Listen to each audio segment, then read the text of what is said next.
La parole est à Monsieur André Chassaigne.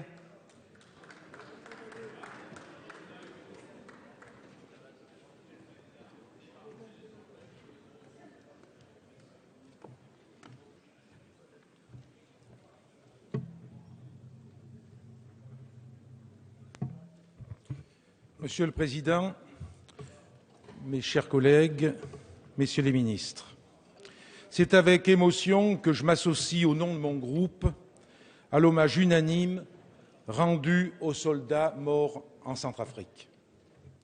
À peine un an après l'engagement de la France au Mali, notre pays se lance dans une nouvelle opération sur le continent africain. Après l'opération Serval qui devait s'achever en juillet dernier, le président de la République vient de déclencher l'opération Sangaris, qui se traduit par le déploiement de 1600 soldats français. Il s'agit de la 50e intervention française en Afrique subsaharienne depuis les indépendances d'il y a 50 ans. Cette intervention en Centrafrique s'inscrit dans une longue lignée d'opérations menées par les troupes françaises dans cette colonie, indépendante officiellement depuis 1960, en proie à la pauvreté, à l'instabilité et au conflit. Autant d'interventions qui n'ont jamais permis de répondre aux maux qui gangrènent la Centrafrique. La Centrafrique, si elle n'est pas dénuée de ressources naturelles, est classée parmi les États les plus pauvres de la planète, occupant la 160e place sur 177 selon le classement de l'indicateur de développement humain du Programme des Nations Unies pour le développement. La France y est le premier investisseur. Il est impossible, dès lors, de prendre part à ce débat sur l'engagement des troupes françaises en Centrafrique sans ouvrir le dossier de la France-Afrique. Tous les 10 ans ou presque, un président de la République centrafricaine chasse l'autre par un coup d'État, derrière lequel la France n'est jamais très loin. Le peuple centrafricain a ainsi vu défiler des personnages insensibles à son sort, aussi corrompus qu'irresponsables. Les uns après les autres, les dictateurs ont été choisis et maintenus au gré de nos intérêts, entre guillemets, mais aussi pour protéger des bases militaires françaises dans ce pays considéré comme un porte-avions au centre de l'Afrique, utilisé lors de nombreuses interventions militaires dans la région. La France n'est pas étrangère à la situation chaotique que connaît ce pays. Elle porte une responsabilité historique dans la tragédie centrafricaine. Elle n'est donc pas la plus qualifiée pour intervenir. C'est un paramètre que nous ne pouvons pas ignorer, même si, je le dis clairement, il n'est pas question de tergiverser pour la protection des populations civiles, premières victimes des violences sanglantes qui déchirent ce pays. Monsieur le ministre des Affaires étrangères a déclaré face à la communauté française de Bangui le 13 octobre dernier, je cite, « Sachez que l'amitié traditionnelle qu'a portée la France à la Centrafrique, nous voulons la manifester de nouveau pour aujourd'hui et pour demain. » Pourtant, notre histoire commune est marquée par de sombres affaires. Nous gardons en mémoire le pitoyable sacre de l'ancien sous-officier de l'armée française devenu l'empereur Bokassa Ier en présence de la diplomatie française. Malgré ce soutien, le président Valéry Giscard d'Estaing a décidé de débarquer son ancien ami devenu trop encombrant, incontrôlable, qui menaçait nos intérêts pour installer au pouvoir le président David Dacko pour ensuite favoriser la dictature du général Kolimba. Il sera remplacé par le dictateur Ange-Félix Patassé, qui sera quant à lui chassé du pouvoir en mars 2003 par le général Bozizé, un jeu de chaises musicales orchestré par l'ancienne puissance coloniale. En 2007, face à la multiplication des mouvements rebelles sous influence soudanaise et tchadienne, les parachutistes français sautent sur Birao, dans le nord de la République centrafricaine. C'est de ce nord musulman qu'est venue en décembre 2012 l'offensive des rebelles de la Séléka qui, le 24 mars dernier, porta au pouvoir Michel Djotodia.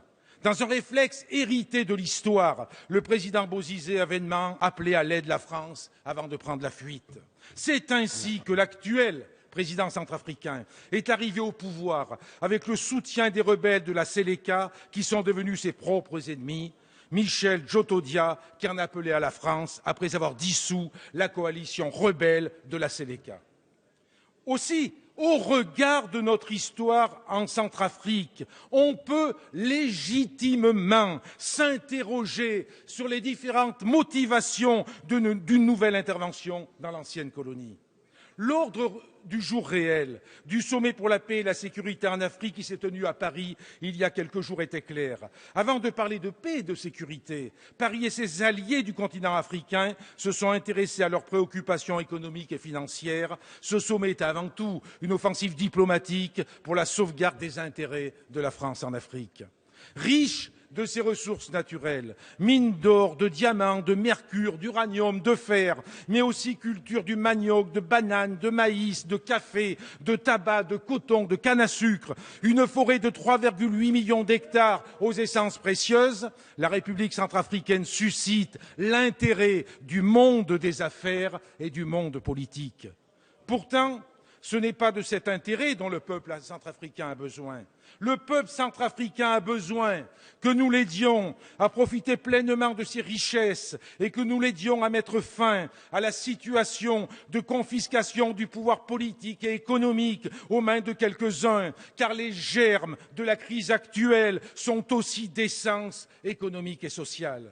Le peuple centrafricain a besoin du soutien de la communauté internationale pour que cessent les massacres qui se multiplient alors que les affrontements entre les milices Séléka et anti-Balaka terrorisent la population civile. La terreur et la misère ont déjà poussé un demi-million de réfugiés dans des camps de fortune. Aussi, je le redis, il n'est pas question de tergiverser pour la protection des populations civiles. Pour autant, il convient d'agir avec discernement pour ne pas reproduire les erreurs du passé. C'est pourquoi, dans les circonstances que je viens d'évoquer, il revient aux Africains et à toute la communauté internationale d'aider ce peuple en danger. Or, derrière l'unanimité de la résolution onusienne autorisant le recours à la force, la réaction internationale est en réalité d'inspiration franco-française et sa teneur est purement militaire. En effet, le texte adopté par les 15 pays membres du Conseil sur proposition de la France autorise les soldats en Centrafrique à, je cite, « prendre toutes les mesures nécessaires pour soutenir la MISCA dans l'accomplissement de son mandat ».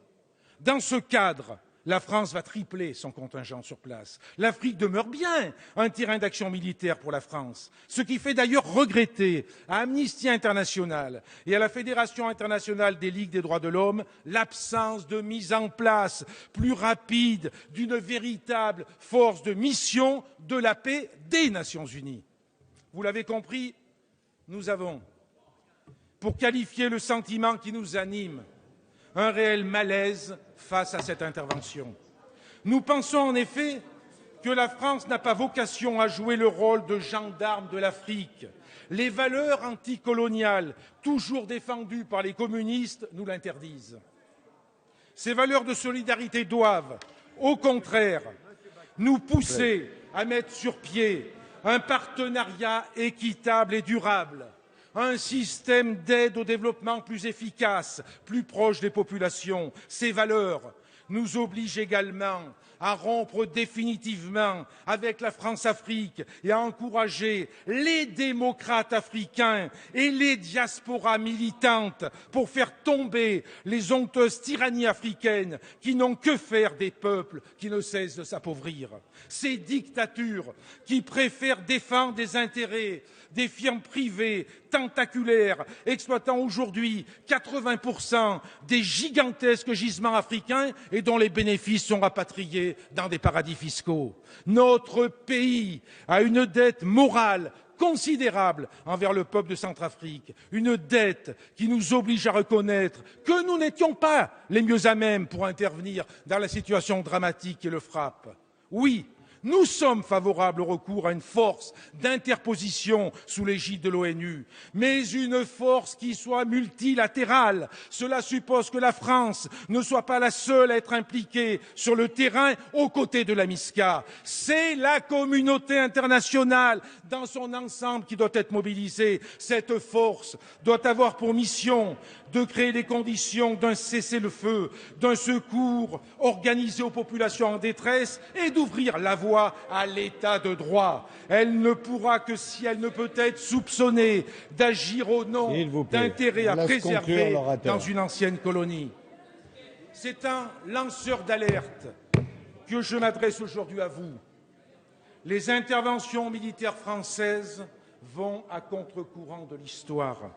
La mission de la France, c'est de défendre la stabilité et la paix des peuples en Afrique. Notre pays n'a pas vocation à défendre des dictatures et des États artificiels. La mission de la France, pour être en harmonie avec ses valeurs et ses idéaux des Lumières, n'est pas d'être le gendarme de l'Afrique. Elle est de remiser les visions géostratégiques nées du temps de la colonisation pour en écrire d'autres, respectueuses des peuples, respectueuses de leurs richesses, respectueuses de leur souveraineté. Chers collègues, c'est ainsi que la France grandira.